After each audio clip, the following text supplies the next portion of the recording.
لعلنا صاحب السوق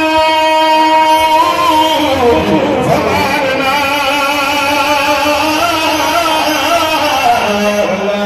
نرجو بها بنوائبي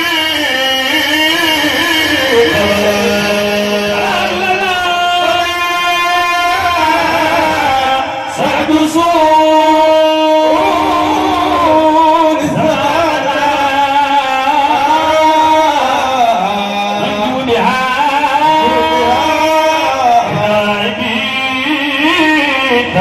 لولا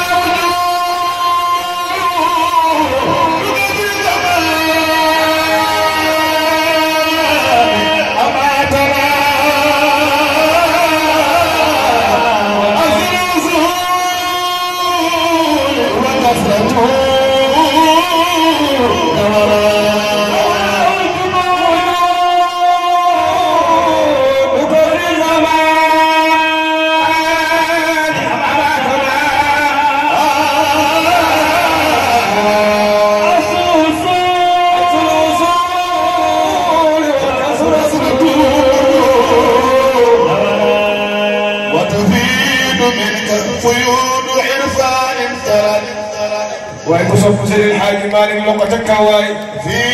أحسن الجريان والسريان إن الهداة هم الرجال حقيقة أمعن بفرجك مهما الطغيان أكرم بهذا الشيء وهو خليفة من أجمل الخلفاء للرجال لعلنا ما دفنتنا أين بدر بخل لعلنا ما دفنتنا أهل الفضائل الشاهدون بفضلكم ما لم تر العينان والأذنان لعلنا ما دفنتنا والله ما أبقيت بابا مدخلا إلا فتحت مخالف الشيطان يخلل طلعتنا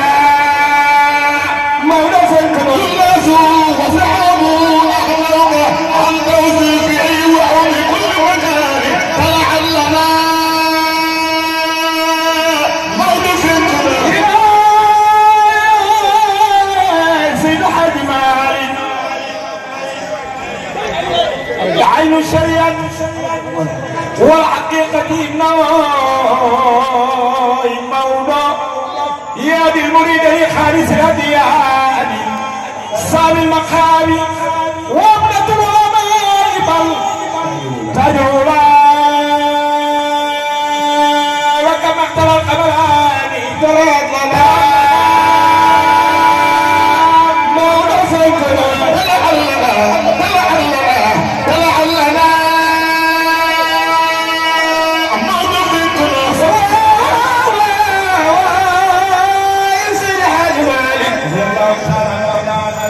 رجال بمالك وكمالك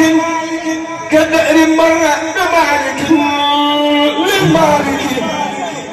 سين بابك سنان يا من يريد ضريات من جنابي شمر ولا تفتح بسنلاتك تلاتنا مما نفلت ما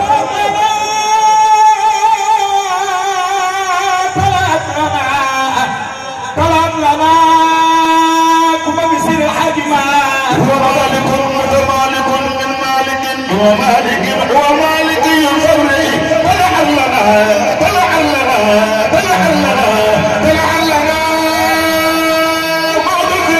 ومن فضل وارد ومضلل لم يخشى سالك من الحيران طلب لنا مدفنكنا والله ما ضيعته ما كبايا شمس الحاج مالك بل مشترك العين الأديان يوم موضع رديت بك الأيام يحاوي المعارف والفتوح عارف صنداني أعيم طلع لنا سمام فنكنا خير الحبيب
suñu njiit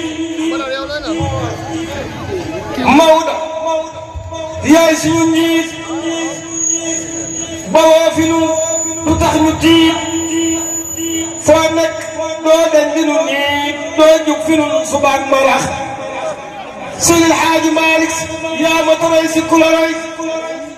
Cheikhu Tidiane Cherif la roy te Cheikhuna waaju ko roy sunna seenal bi doo ko rax Seydil Haaji Malick si jooy ñu si jox ñu sa ween ñoo fii sa doomi ngir sa meen moo ñu réer du moom keneen meneen fi nun dafa il fa wax ala ku sopp Seydil Haaji Malick si defal nii Maodo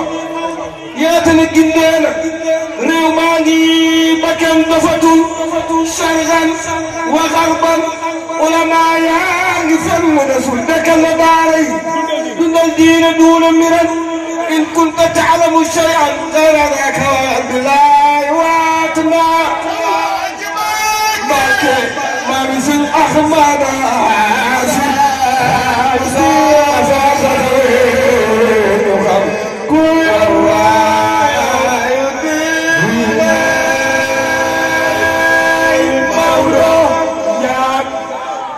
neex na de